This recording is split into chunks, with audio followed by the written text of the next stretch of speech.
Hazırlamısınız yoxsa gəlin? Gəlinim, mən daha qocayım.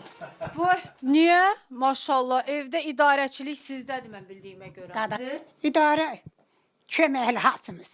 Yəni deyirəm, mən də iş tutuyorum hamısını özü tutdu, özü. Amma sizin bir ürəyiniz hansı Ne? bir yemək Vaxtında istəyən? anam hər şeyi Yox, eləyib, hər şeyi görüb. İndi Mən təbii ki, indi yenə anamın o deyirəm. vaxtıdır ki, bu saat anam otursun, nəvələrinlə söhbət eləsin, nəvələrinlə gözəl ünsiyyət yarasın, danışar, onlara söhbət gözəl edər. kəlamlardan, nə bilim, həyat dərsləri versin və təbii ki, dayımızın da anam dediyi kimi də xanımı var da, yəni çünki da anam nə qədər hansı Amma ürəyiniz birdən yemək istəyəndə hansı yeməyi sifariş verirsiniz gəlin? Hasını sifariş eləsəm, deyir baş üstə. Hə, ən sevdiyiniz yemək hansı dayana?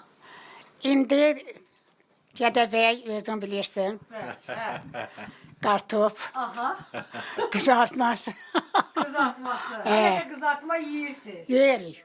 Soğutma yox, soğutma yox. Bəs oğlunuz hansı yeməyi xoşlayırdı? Onu da bilək bir biz. Peki deyirəm, Fəzail müəllim. Fəzail müəllimdə dedim, birinci ən stat kartop qızartması. Mütləq kartop Bir olmalı. də pomidor, bir də pomidor. Bir də pomidorun qızartmasıdır. Biz qızartma deyirik, çığırtma deyirik. Biz siz Pomidor çığırtma yumurta. deyirsiniz. Ayrıca pomidor Pomidor qızartması. yumurta. Pomidor yumurta. Heç deyirsinizmi Fəzail müəllim Ayana öz əlindən pomidor yumurta hazırla mənə? Açığı qıymıram anama. Çünki daha anamın Allah canını sağ eləsin, ömür versin. Daha anamın canınıza sağ ol. elə bir yaş devridir ki, təbii ki, anama qıymıram və arada amma istəyirəm ki, biraz çox oturur. Deyirəm ki, ana bir çay ver, nə bilim və s. və istəyirəm biraz hərəkət eləsin.